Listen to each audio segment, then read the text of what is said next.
ನೀವೆಲ್ಲನೂ ತುಳಿದ್ರೆ ಹೊರತು ಕುರುಬರಲ್ಲಿ ನೀವು ಯಾರನ್ನೂ ಬೆಳೆಸಲಿಲ್ಲ ಸಿದ್ದರಾಮಯ್ಯ. ನನ್ನಾದಿಯಾಗಿ ತುಳಿದ್ರಿ ನೀವು.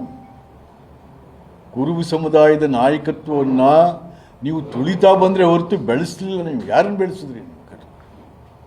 ಇವತ್ತೇನೋ ಸಂಕಷ್ಟ ಬಂದಿದೆ, ನೀನು ಬಾ, ಅವ್ನು ಬಾ, ಇವನು ಬಾ ಅಂತ ಹೇಳಿ. ಸೊ ಹಾಗಾಗಿ ನಾನು ಕೂಡ ಹೌದು ಟ್ರೈಬ್ ಆಗಬೇಕು ಅಂತಕ್ಕಂಥ ನಾವು ಕೂಡ ಹೋರಾಟ ಮಾಡ್ಕೊಂಬಂದವರು.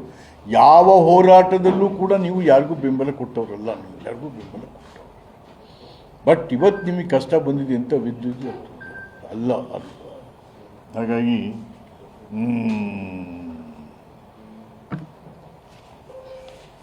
ನೀವು ಯಾವ ಹಿಂದುಳಿದ ವರ್ಗದವರು ಸಹಾಯ ಮಾಡಿದ್ರು ಸಿದ್ದರಾಮಯ್ಯ? ಹಿಂದುಳಿದ ವರ್ಗದ ನಾಯಕ ಮತ್ತು ಅದು ಯಾವ ಹೋರಾಟಗಾರ? ನಮ್ಮ ಕೆಲವರು ಸ್ನೇಹಿತರು, ಸಿದ್ದರಾಮಯ್ಯ ಯಾವ ಹೋರಾಟ ಮಾಡಿದ್ಯಪ್ಪ? ನಾವು ನೀವೆಲ್ಲ ಮೈಸೂರಲ್ಲೇ ಓದಿದವರು. ಒಂದು ವಿದ್ಯಾರ್ಥಿ ಚಳುವಳಿಲಿ ಇದ್ದವನಲ್ಲ ನೀನು, ರೈತ ಚಳುವಳಿಲಿ ಇದ್ದವನಲ್ಲ. ನಂಜುಂಡಸ್ವಾಮಿಯು ಸ್ನೇಹಿತ ಅಷ್ಟೇ. ವಿದ್ಯಾರ್ಥಿ ಚಳುವಳಿಲಿಲ್ಲ, ಯಾವ ಚಳುವಳಿಲೂ ಇಲ್ಲ. ನೀನು ಹೋರಾಟ ಎಲ್ಲಿ ಹೋರಾಟ ಮಾಡಿದಪ್ಪ? ನೀನು ಹೇಳಪ್ಪ. ನೀನು MLA ಆಗೋಕ್ಕೆ ಮುಂಚೆ ನೀನು ಯಾವ್ಯಾವ ಹೋರಾಟದಲ್ಲಿ ಇದ್ದು? ಎಲ್ಲೂ ಇಲ್ಲ. ನಿಮ್ಗೆ ಹೋರಾಟಗಾರ ಯಾವ ಹೋರಾಟ? ಬರೀ ಸುಳ್ಳು ಹೇಳ್ಕೊಂಡು. ಹಾಗಾಗಿ ಇದೊಂದು ನಾಟಕ ಇವತ್ತು ಶುರು ಮಾಡಿದ್ದೀವಿ.